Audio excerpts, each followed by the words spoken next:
Hey everybody, we're going over some data tables right now. So let's say you have a scenario, you want to see what it would be like with different inputs. And you just want a quick cursory overview and you'd like some calculations, but you don't want to run that table 20, 30, 50 times. And then that's what we're going to do with this. So let's say we're looking at a mortgage.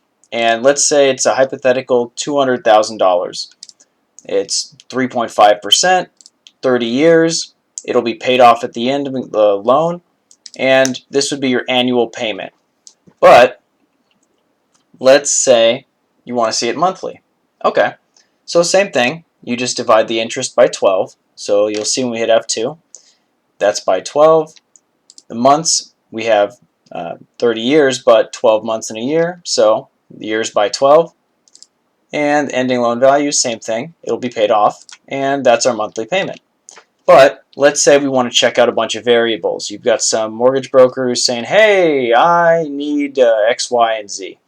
Oh, okay. So you've got this.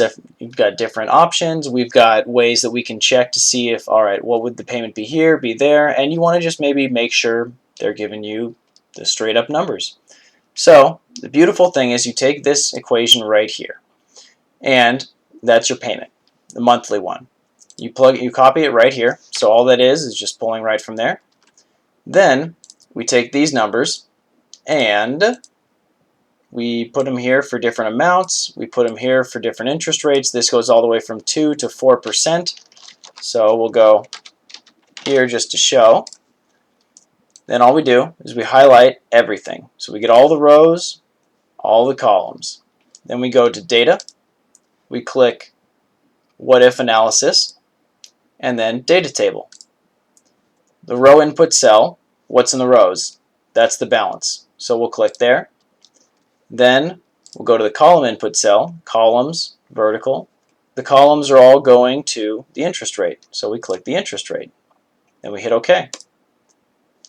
And here we go. So we have this. We can format it. We'll go to Home, Currency. So this is what our payment would be.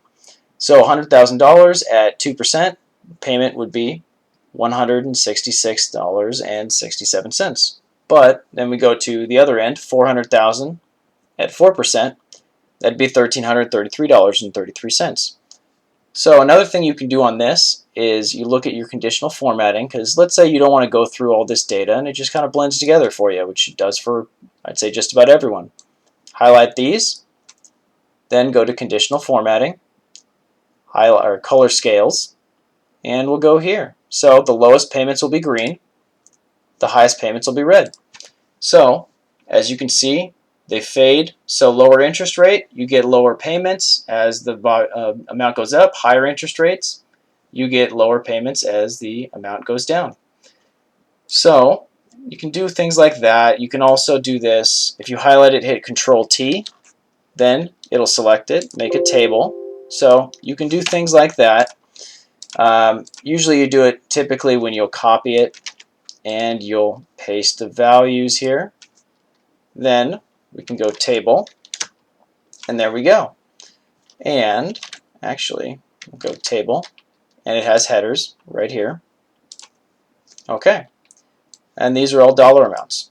So we can either go to Home, hit that, or you can hit Control-Shift-4, and it gives you a little color as well.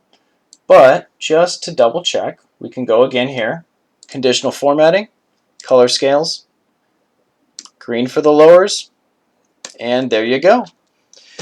That's a data table. There's 1,000,001 uses for them, so let me know if there's anything you want to see. If there is anything in particular that you like about this or you'd rather see in a different way, let me know. Please leave a like, comment, subscribe, that good stuff, and I will talk to you later.